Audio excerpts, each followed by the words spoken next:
జై శ్రీరామ్. అలా ఆకాశంలో పైన వెళుతున్న హనుమంతునికి అడ్డంగా వెళ్ళాలి మైనాకుడు. అంటే ఎంత పెరగాలో అంత పెరిగాడు. పెరిగి అక్కడ ఆ నీలాకాశంలో మరో సూర్యుడు వచ్చినట్లు పెరిగిపోయాడు. నీలాకాశాన్నే నల్లని ఆకాశమని కూడా అంటారు.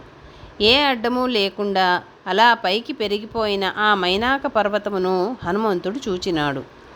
తనకు సముద్ర మధ్యంలో విఘ్నం ఒకటి వచ్చిందని అనుకున్నాడు. వాయుదేవుడు మేఘములను కిందకి తోసివేసినట్లు ఆకాశమంత ఎత్తున లేచిన మైనాక పర్వతాన్ని ఆ మహాబలవంతుడు హనుమంతుడు తన ఎదురు రొమ్ములతో ఢీకొట్టినాడు. అంత వేగముతో వచ్చి తనని ఢీకొట్టినందుకు ఆ మైనాకునకు ఒళ్ళు పులకరించినది. మామూలుగా దుష్టుడైతే మూర్ఛపోతాడు. చైతన్యవంతుడు కనుక ఇంకొక అతి మహత్తరమైన చైతన్యము తాకినందువలన పులకించాడు. ఆయన ఢీకొట్టి దాటిపోయాడు. ఎంతో వేగంగా వెళ్ళిపోతున్నాడు. మహాత్ముల స్పర్శ మనకి తగిలినప్పుడు మన ఒళ్ళు అలా పులకరిస్తుంది. అంటే వాళ్ళు చెంపపెట్టు పెట్టినా ఒళ్ళు పులకరిస్తుంది. షిరిడీ సాయిబాబా అదే చేస్తుంటారు.